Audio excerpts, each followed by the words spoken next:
Hello and welcome to this latest developer diary for Left Hand Path. We are getting very close to having a releasable candidate for Left Hand Path right now, for the Samael instalment. I have somewhat expanded the size of the bug file, which I think is now upward of 50 pages. Most recently, me and Ian have been testing performance, which has been a bit of a nightmare, to be perfectly honest. One of the things when you're developing any kind of computer game, I'm actually just going to adjust the framing a little bit here. I'm not going to do this live because all chilled and trying not to be a super control freaky film guy. One of the things when you're developing a game like this is you've always got this tension between do you develop on the minimum possible system, which ensures that you develop to the minimum possible system, but also means that your development is really slow, or do you supercharge your system so it works really fast, but then risk producing stuff that min-spec can't run. And I recently upgraded this system so that it can do things like bake light maps and bake navigation maps much faster. But that meant that, of course, this thing is now considerably above the minimum spec.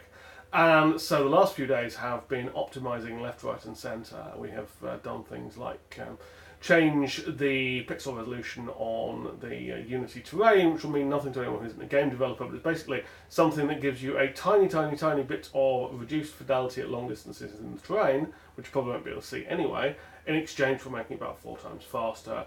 Well, I've gone in and removed the interiors of any building that wasn't needed. We've turned buildings that were made of hundreds of different models into one model by the magic of magic. It's a tool. I have it. It works. It's very, very good. I do understand how it works, but I'm very glad I didn't have to code it. But the optimization has now worked. We have, aside, there may still be a couple of performance hitches if you're on a very, very low-end PC, and if that is the case, please do let me know because I want to fix them before final release. But by and large, Samael should now run smooth as butter on pretty much anything. And what I'm doing at the moment, as you can see, is just editing the final audio. Samael is, I think, actually significantly more story heavy than the rest of Left Hand Path in some ways, and Xanadu has a lot more story as well. And so what I'm doing is going through at the moment and assembling some of the conversations that you'll hear. I don't want to spoil anything, but this is what you see behind me is the one of the pivotal conversations of the entire game. So that's all coming, hopefully next week. I wanted to tell you about a fun bug, which is actually something that has been in Left Hand Path since the beginning. You may have noticed that you can machine gun fireballs left, right and centre, and you may, if you've been particularly alert, have noticed that the extent to which you can machine gun the fireballs left, right and centre varies according to how you have started up the game. And it's been incredibly hard to track down what varied this. I assumed it was a performance-related thing, so if you're in an area that's really stretching your computer to the limits, then the performance is slower and therefore you couldn't machine gun the fireballs as fast. And if you're in an area where the performance was much faster and the computer wasn't really stressed, you could blast out fireballs like there's no tomorrow. This turns out not to be true. The actual fact is that I did have a limiter on the thing, which was meant to stop you from just going fireball, because we noticed in testing that basically it got to the point where the only thing you would ever use is Wheats. The fireball spell, because you could just spam it so fast and everything else was slower.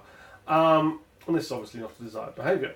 So what I'd done is I'd limited so that you had to have a certain distance on each of the points of the glyph that you cast before it would work.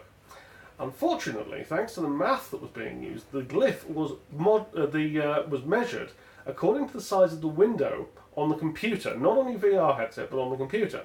And so if you were running in a tiny window, you had to really do a big glyph before the computer would recognise it. But if you were running at full screen, you could just go and fireballs would fly out.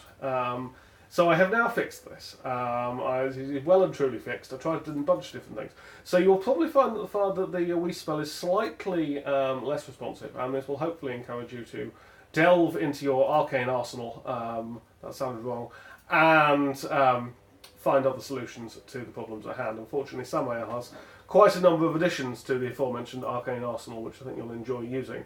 I have been having great fun using the most powerful of the spells, which is actually semi-hidden, so good luck finding it. Just blasting through some of the later encounters. So what I've got to do now is I have to finish this encounter here. I need to do some lip sync work for that. Maybe a little bit of motion capture, depending on how I'm feeling. Then I have 2 cutscenes to finish. Cutscenes. You'll see. This is not a conventional computer game cutscene. And this bit of plot here. And then we should have a release candidate, which I will be spending the weekend playing right the way through from Near Moth onwards in order to check that it works. And with any luck, we are looking at a soft launch, I would like to say Tuesday. I would very much like to say that. And if that works according to plan, and we don't hear that there are hideous problems, and I immediately have to roll back and burn the entire thing, then I will be looking at a full-on release on Wednesday afternoon. Right in the middle of the Steam sale, not coincidental.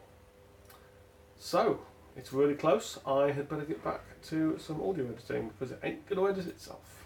Catch you later.